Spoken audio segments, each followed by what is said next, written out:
옛날 그 밑에서 자주 만나 위에서 보니까 축구가 좀 이상하네. 좀 부족한 점이 있더라도 이야기해 주시고, 목사님께서 말씀하셨지만 하나님께서 하시는 말씀 여러분들 들어주시고, 제 인간이 하는 말은 빼버리세요. 감사드리겠습니다. 2004년 3월 말이었습니다. 그러니까 지금부터 꼭 10년 전 이맘때 같아요. 저와 우리 가족에게 시련이 시작이었습니다. 그 당시에는 몰랐는데 지나고 보니 이미 준비된 시련이었습니다. 제가 3살 때 지병으로 누워 계시던 백부님께서 저희 집안에 처음으로 예수님을 영접하시고, 동생인 제 아버님에게도 예수님을 믿도록 하심으로써 자연스럽게 우리는 예수님 가정이 되었습니다. 이후 제가 초등학교 입학하기 전에 저희 집은 아버님의 직장 관계로 부산으로 이사를 했습니다. 그 전 제가 5살에서 6살까지는 경남 양산에서 살았습니다. 지금도 어린 시절 고향에서 큰집 누나를 따라 면 소재지에 있는 교회를 걸어서 다니던 기억이 나이가 들수록 더 또렷해지고 있는 것 같습니다. 논두길도 있고 좁은 산길도 지나고, 그리고 낙동강을 함께 따라가는 철길 옆에 한참 걸어가면 교회가 있는 동네가 나오고 있습니다. 꽤 먼 길이었습니다. 또 예배를 드리는 마룻바닥에 나란히 깔려있는 방석들하고 조그만 강세상 위에 앉아서 노래를 부른 때가 아련히 생각나고 합니다. 부산에서는 초락교회에 다녔습니다. 일제강점기 때 순교하신 주기철 목사님께서도 평양 가시기 전에 잠시 머무셨던 교회였습니다. 그때 교회 교사님한테 들었던 이야기와 배웠던 찬송들이 지금도 아주 새롭게 기억하고 있습니다. 한번 부를까요?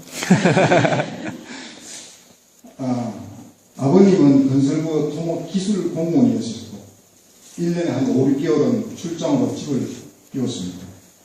그러나 집에 계실 때면 주일과 수요일에는 꼭 교회에 나가셨습니다. 저희 형제들이 교회에 나가지 않으면 대단히 혼이 났습니다. 그리고 마당을 청소할 때나 꽃나무를 살피거나 물을 줄 때면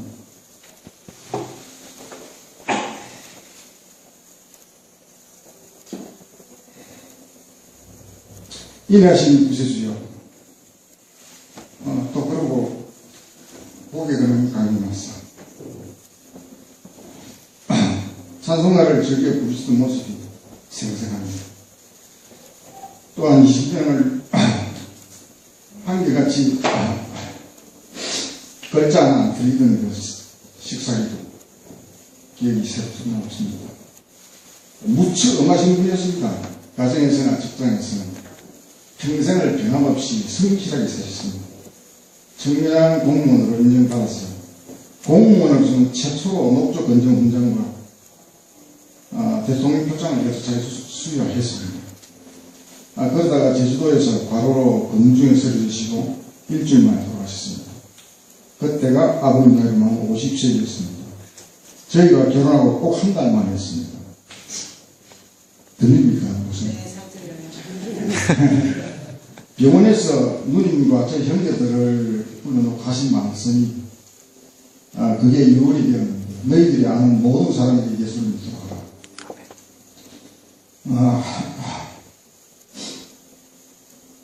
하시니까 만약 하나님께서 생명을 연장시켜 주신다면 교회를 더 열심히 하고 싶다고 했습니다.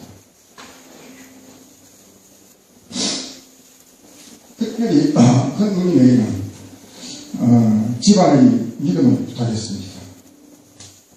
큰 아버지께서 이제부터 우리 집안은 예수를 믿기로 하였으니 너희도 그렇게 알아라 하신 말씀에 무조건 순종하신 것이 아버님의 믿음이었습니다.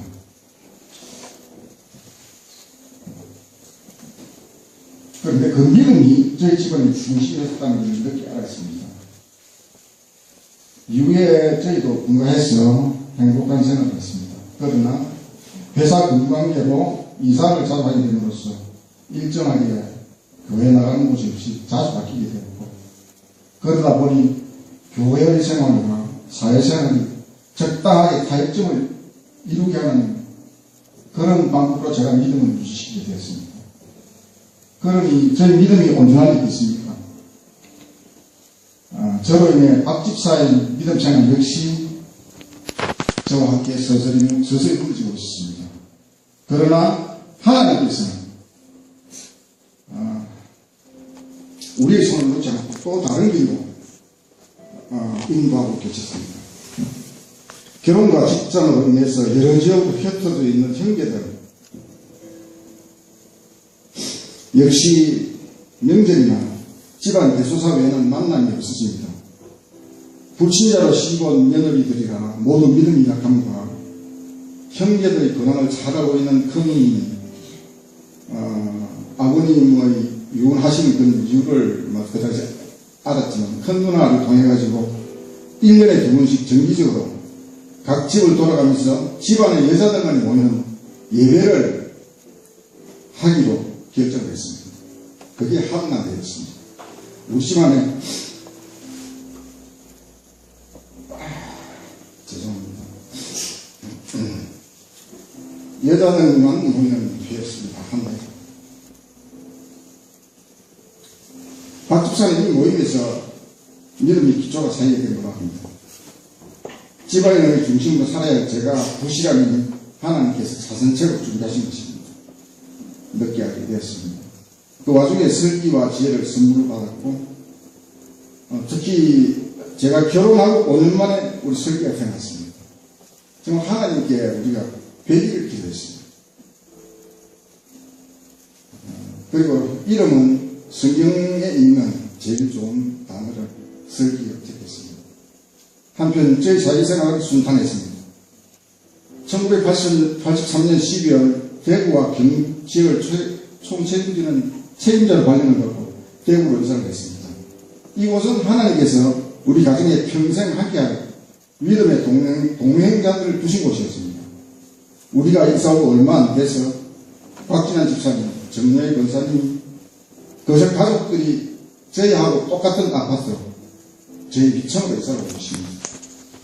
한나의 모임하고 정권사님과 만나는 박 집사에게 믿음의 뿌리를 튼튼하게 했습니다. 특히 정권사님이 교회 생활에 대한 기도, 참으로 귀한 것이었습니다. 합력하여서 느껴주시고 하나님의 역사를 이루 나가시는 그것을 지금이나 깨닫게 되었습니다. 이러한 일련의 사건들은 장차 닥쳐올 저희 가족의 시련을 극복할 안식처로 예배하고 축복하셨습니다. 명절이나 집안의 대소사에는 만나는 큰 누님은 항상 저에게 그랬습니다. 근시가 정신 차리더니 네 생활이 와그렇노. 하나님이 한번 치시면 니네 정신도 못 차린다. 라고 충고했습니다. 네 얼굴을 봐도 네가 어떻게 살았는지 거의 아는데 하나님 눈에는 어떻게 비치겠노? 하고 말했습니다. 저는 그런 누나가 때로는 싫고 무서웠습니다. 그리고 가끔씩 그 충고를 생각하면서 마음을 다짐했는데 그게 얼마 가지 못했습니다. 그렇게 보낸 세월이 10년이었습니다. 저희 믿음 생활은 빚좀 흐를 뿐이었고 결국에는 목사님의 설교에 불만을 표출하는 그런 상태가 되게 됩니다. 그리고 교회를 방황하게 됩니다. 1997년 IMF를 겪으면서 24년간 다녔던 회사를 나오게 됩니다. 이후로 사업, 욕심, 무리한 투자, 5년 만에 든든하게 운영되는 회사가 하루아침에 부도가 났습니다. 그래서 현대전자와 대우통신이 무너지고 해서 연쇄부도였는데 누가 현대전자와 대우통신이 무너질 줄 알겠습니다. 저는 오래전에 거제도에 풍경이 참 좋은 곳에 땅을 사둔 데 있었습니다. 그 86년에 대구 있을 때 제일 유축을 터가지고 갑자기 그 생각이 나서 땅을 샀는데 그곳은 제가 참 소박하게 저희 꿈을 키우는 곳이었습니다. 1년에 한 2번씩 박집사하고 내려갔어요. 그 꿈을 이야기하고 있는데 그 땅이 채무관계로 재판을 받게 되어 부산에 다니는 길이었습니다. 기차에서부터 몸 상태가 좋지 않았습니다. 다음날 아침 일어나려고 하는데 오른팔과 오른쪽 다리가 움직이지 않았습니다. 혼자서 일어날 수 없었습니다. 단지 설기는 군인이 가 있었고 지혜는 학교, 박집사는 회사에 출근하고 있었습니다. 겨우 자리에서 일어나 가깝게 지내던 김동주 집사 전에 우리 차량이 같이 다녔습니다. 꽤 전화를 해서 차량하고 병원까지 동행을 부탁했습니다. 제가 앞서는데 뒤따라 오던 그 김 집사의 부인 이미열 집사가 아무래도 그런 거리가 이상하다. 한영으로 가보자 해서 한영으로 갔습니다. 진로를 보는 중에 머리 부분이 이상하고 CT를 찍자고 해서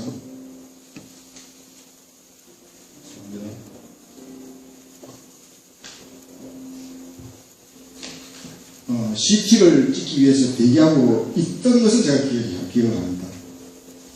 그 뒤로부터 기억이 없는데 깨어보니까 경이 어려운 입원이 있었습니다. 그때부터 저는 정상적인 사고를 할 수 없었습니다.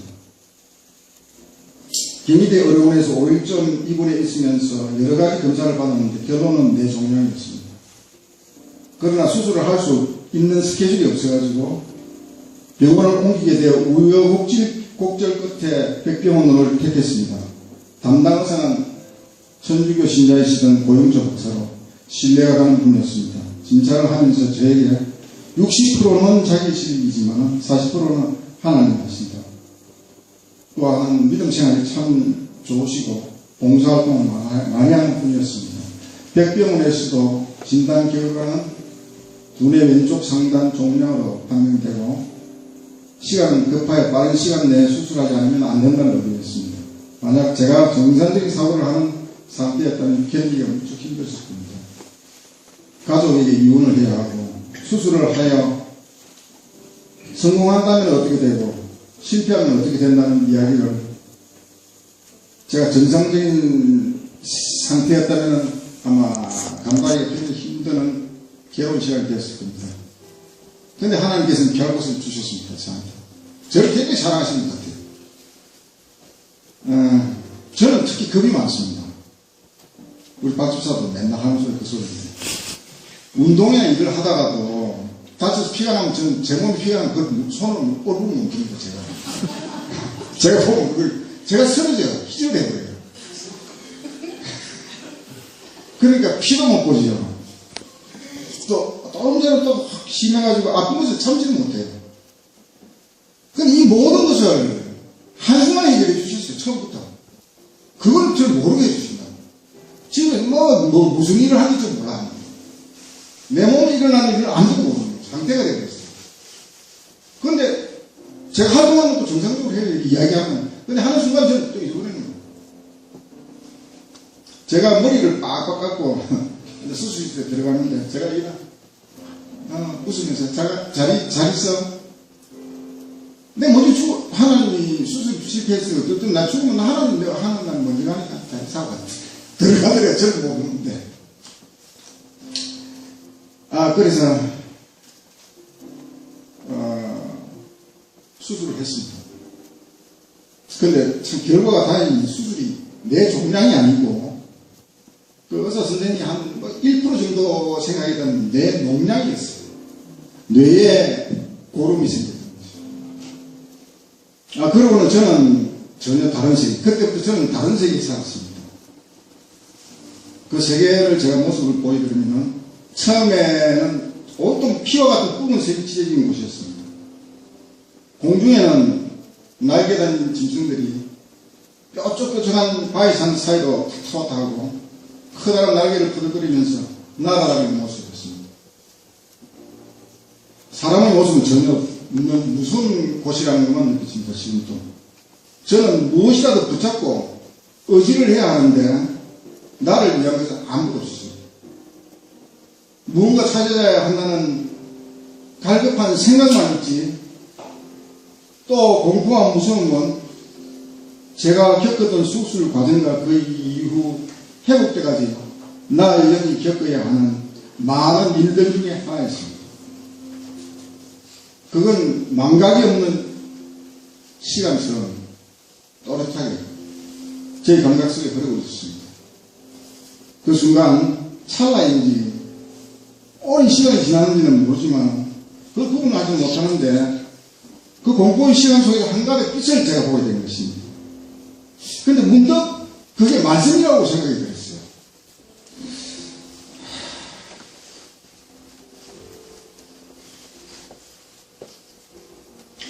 예수님께서 너희는 내가 누구라고 생각하는가 할 때 베드로가 있습니다.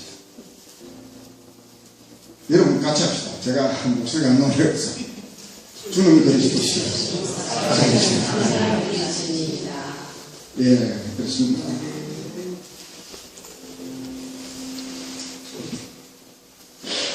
구절은 참 짧죠, 그죠? 그렇기 때문에 제가 외우기 참 쉬웠습니다. 근데 이 말씀을 제가 항상 제가 갖고 다녔어요. 그건 오래전부터 그랬던 것 같아요. 그러니까 제가 별로 머리가 안 좋아서 긴 요리 같은 거 제가 잘 못 외우는데 그건 간단하고 좋잖아요. 그게 신앙 고백이더라고요. 근데 이렇게 제가 이제 그 이야기를 그게 그 말씀인가 그거 잡았어요. 예. 잡으니까 그 공포의 모든 장면은 다 사라지고 그곳에 예수님께서 부활하시는 장면, 물론 우리가 그 그림 속에서 많이 봅니다만 그 장면이 다 보여요. 그 무덤에서 나오시는 장면이었는데 이거 참 제가 이거 좀 주책이 없어요. 죄송합니다. 그런 무수의 공포들이 사라지고 예수님의 그 부활하시는 모습이 눈에 들어오더라고요. 그러니까 제 마음이 참 편안해져요. 모든 게 아니라 다 사라진 거죠. 그래서 이 말씀 하나로 모든 것을 이길 수 있구나. 그래서 저는 이후 회복할 때까지 내 정신이 들어오면 저는 이 말씀을 외웠습니다. 아니 간결하고 확실한 고백 아닙니까? 이 한마디가 저한테 용기가 되고 사탄과 싸울 수 있는 무기가 됐습니다. 그리고 그 말씀을 저를 지켰습니다. 이후 회복이 되어 일반 병실에 있는 일반 손님들이 저를 찾아옵니다. 그때 저는 어떤 생각이 들면 가라, 빨리 가라. 나는 이거 빨리 가라고. 아주 매몰차게 한 기억도 납니다. 제가. 왜냐? 사탄이 의사가 사탄으로 변환해가지고 내 마음에 오는 사람 다 죽이는 거예요. 내 앞에서. 뭐 그런 것도 있습니다. 그래서 매몰차게 했는데 그런 경우도 있습니다. 제가 헷갈리는데 그래서 수술은 끝났는데 그 다음에 두 번째 시련이 저한테 오는 게 제가 내영이라고 그랬습니다. 내영이 다가온 그 두 번째 시련이 어떻게 다가오느냐면 제가 누워있는 그 중환자실에 건물 외벽을 타고 곰 두 마리 올라오더라고요. 그러니까 내 룸에 들어와서 제 생각에 저기 유태경이구나 하는 생각이 들더라고요. 왜 그랬는지 저는 모르겠습니다. 근데 제가 그렇게 생각이 들었어요. 그러니까 하는 말이 네가 틀렸다. 나는 하나님이 택한 백성이 유대인인데 내 말이 같이 너희들 기독교 말이 못 맞느냐 하는 식으로 저한테 도전을 해요. 그게 참 저한테는 굉장히 신앙적으로 위크한 포인트였거든요. 약한 부분이었어요. 저도. 왜냐면 우리가 성경을 읽어보면 첫 장이 뭡니까?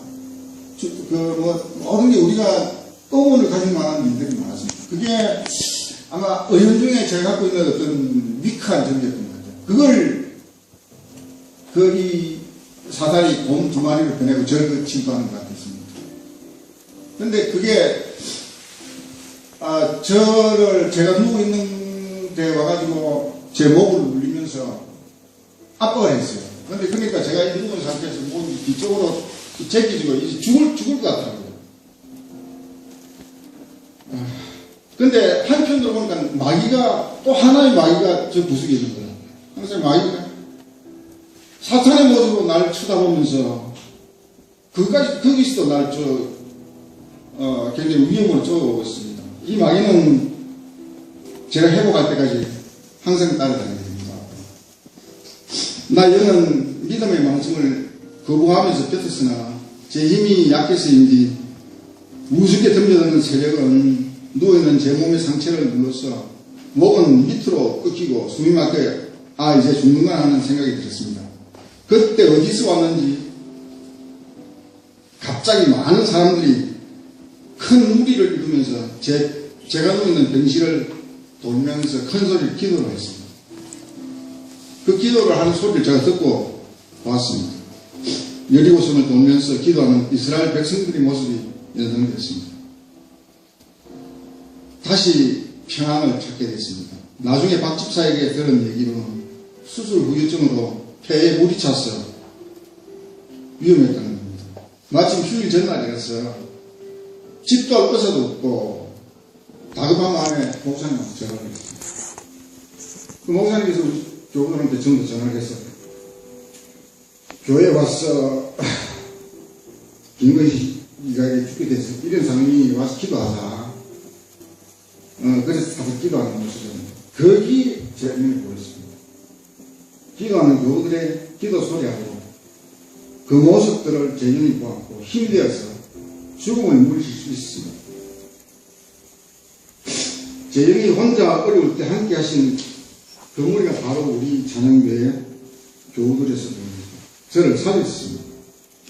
그 외에도 몇 번의 고비가 왔습니다. 그때마다 믿음의 동료 여러분들이 많은 힘을 주셨습니다. 어느 땐 제 병실 건너편 건물 옥상에 여러 개의 사다리를 갖다 놓고 사다리 위에 올라서서 응원하던 형제입니다.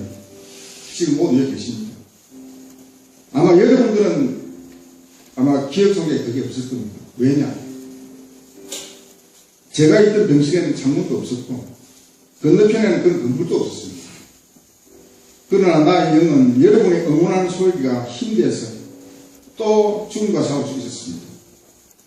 이후에도 여전히 악의 세력은 제 곁에서 공격을 거치지 않았습니다. 의사로 변환한 사탄은 내게 찾아오는 사람과 나의 식구와 형제들을 죽이기 시작했습니다. 밤이면 뚜벅뚜벅 진동하는 발자국 소리, 큰 망치로 사람들의 머리를 쳐서 죽이는 잔인한 소리.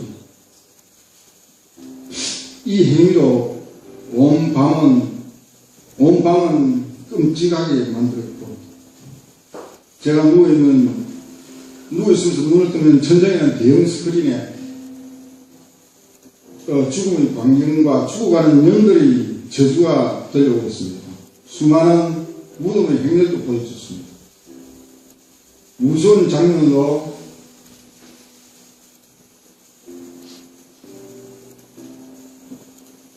내 영을 약화시켰습니다. 이미 몇 사람은 기억하고 있을 줄 알았는데, 나를 문명한 사람에게 빨리 나가라. 여기 있으면 죽게 되면 빨리 나가라고 했습니다. 그러면서 나는 그들을 원수 대하듯이 고개를 돌려보기로 했습니다. 아마 그들은 제가 왜 그랬는지 이해를 못했을 겁니다. 제가 회복되어서 몇몇 친구들을 만나니 그런 이야기 하더군요. 아마 제 가족들도 그 일을 당하고 제게 말을 합니다.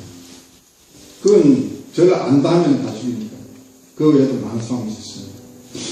그래서 제 곁에는 항상 기도 여군이 있어야 했습니다. 전주에 계시는 최준 목사님, 그리고 제 여동생인 박 목사 사모, 지금도 서울에서 있지만 기도 제 힘을 주었습니다.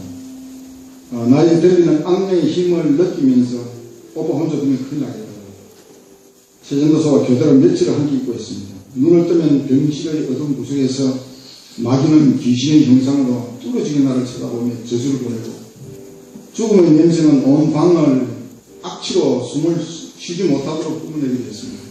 한 번은 도저히 무서워서 병실에 있을 수가 없어 한밤중에 1층 엘리베이터 입구에서 휠체어를 탄 채 온몸을 밀며 건물 밖으로 나가려는 소문을 듣는 것도 있습니다. 여러분들, 우리는 흔히 죽으면 끝난다고 하죠. 그렇지 않습니다. 그건 끝이 아닙니다. 영은 냄새도 같습니다. 뜨거운 고통도 느끼고 저는 그런 경험을 다 했습니다. 그 고통은 육체가 겪는 고통보다 훨씬 심합니다. 밤에 누워있으면 천장은 생생한 화면이 됩니다. 눈을 감아도 눈을 떠도 마귀의 형태는 거칠 줄을 모르고 내 주변에 죽음이 도가니로 만듭니다. 그 썩는 냄새가 숨을 못 쉴 만큼 진동을 하죠. 사람을 죽이는 소리며 때로는 향기로움도 줍니다. 유혹을 하면서 공포와 고통의 연속 상태라 잠을 들지를 못했습니다. 박집사는 저를 보는 걸 무서워했습니다. 하루에 단 1분도 잠을 못 자는 눈길이며 모습이 무서웠던 거죠. 저도 그 사실을 나중에 알았습니다. 제가 어떻게 변했는지 저는 모르니까요. 시간상 모든 것을 말할 수 없지만 마지막 사건은 꼭 말씀드리겠습니다. 지금까지 죽인 많은 죽음들 그걸 관으로 엮고 태우는 겁니다. 관을 3단 내지 4단을 쌓아놓고 옆으로 길게 쌓았는데 끝이 안 보입니다. 그런데 그 중간에 조그마한 어린아이가 머리만 앞으로 내고 머리만 앞으로 낸 채 관 속에 묻혀 있습니다. 사여있는 관 속에. 보니 제가 5살 때 저 모습이었습니다. 마귀는 제 영에게 말하기를 이 관들을 태우는데 걸리는 시간이 50년입니다. 지금이라도 예수를 부정하고 나를 따르는 자아를 살려주겠다. 당장이라도 불을 지르듯이 횃불을 들고 저를 몰아세웠습니다. 50년을 뜨거운 불기 속에서 꼼짝도 못하고 죽으려고 해도 죽을 수 없는 공포였습니다. 제가 내 수술을 받은 때가 지금부터 10년 전이니까 제 나이 55살. 그 애의 5살 나이니까 빼면 50년. 그 50년 동안 제가 지은 숫자가 그 관원이 수라고 합니다. 그러나 내용은 그 고통을 감내할 수가 없습니다. 제가 지금도 참 느끼고 있는데 이런 두려움이 너무 컸습니다. 그래서 제 영이 한순간에 모든 걸 버리고 꿀 앉아서 굴러오랬습니다. 그런데 그 모습이 확 사라졌어요. 그뿐만 아니라 제가 이때까지 겪었던 모든 게 다 없었어요. 때론 마귀가 저를 지켜보고 있었고 함께 입원해 있는 환자들의 모습이 참 짐승으로 보일 때도 있어요. 이런 모든 현상들이 정상으로 돌아오고 있어요. 제가 정상인 몸이 되거든요. 이젠 내가 느끼기를 이젠 다 나았다 싶을 정도였어요. 그런데 왜 그렇게 됐을까?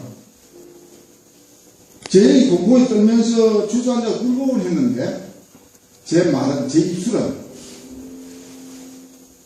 역시 주는 그리스도시요 살아계신 하나님이십니다 하고 고백을.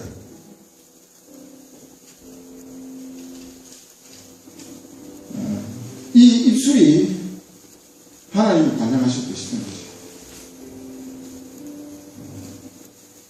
사탄은 지속적으로 예수님을 부인하고 하면서 저에게 여러 가지 형태로 협박을 했습니다. 하나님께서는 제 입술로 예수님을 전도하기 하심으로 사탄으로부터 저를 지키셨습니다. 저를 집도한 의사는 저에게 평생 누워있거나 반신부수로 살 수밖에 없다고 말했습니다. 또 절친한 친구는 병원에 와서 글씨가 여기가 네 집이라 생각해라. 마음 편게 있더라 하면서 위로했습니다. 그러나 저는 두 달 후에 퇴원했습니다. 어느라는 말씀이야 불편한 거동을 가지고 그러한 저에게 강 목사님 한 가지 제안을 하셨습니다.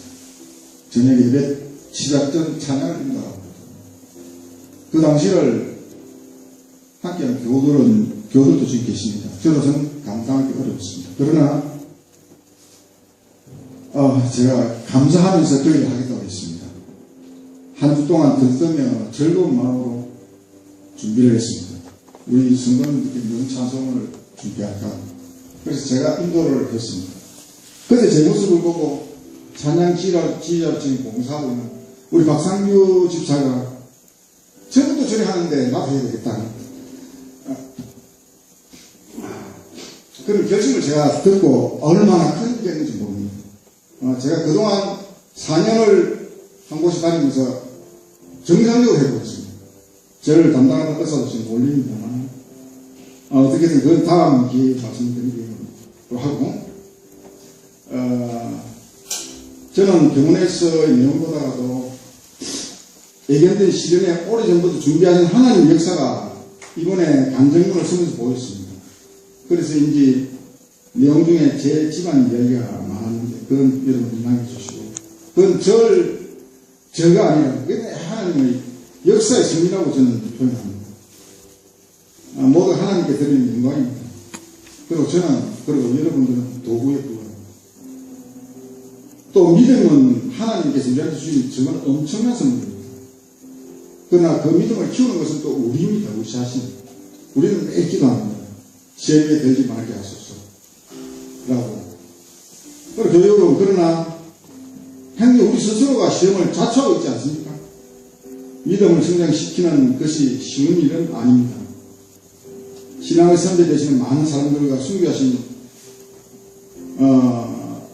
역사적인 분들, 또 그분들의 간증을 보면 뼈를 깎는 고통이 있는 것은 사실입니다. 그렇지 않으면 우리도 언젠가 시험이 언젠가 우리에게 다가올 수 있다고 생각합니다. 그럼 왜 그렇습니까? 하나님께서 우리가 미워서 그랬습니까? 하나님 우리를 사랑하시기 때문입니다. 그렇게 해서라도 하나님은 자녀로 두시기를 원하십니다. 저와 우리 가정은 아직도 많이 부족합니다. 매일 믿음과 삶을 놓고 저를 일하면서 갈등합니다. 그리고 많은 부분은 세상을 따라갑니다. 그만큼 약합니다. 그러나 하나님은 저희들의 약함을 아시고 기다리고 계심을 믿습니다. 저도 결국은 하나님 곁에 있어야 함도 제가 알고 있습니다. 그러므로 모든 것에 감사하며 하나님께 감사드리며 살아가겠습니다.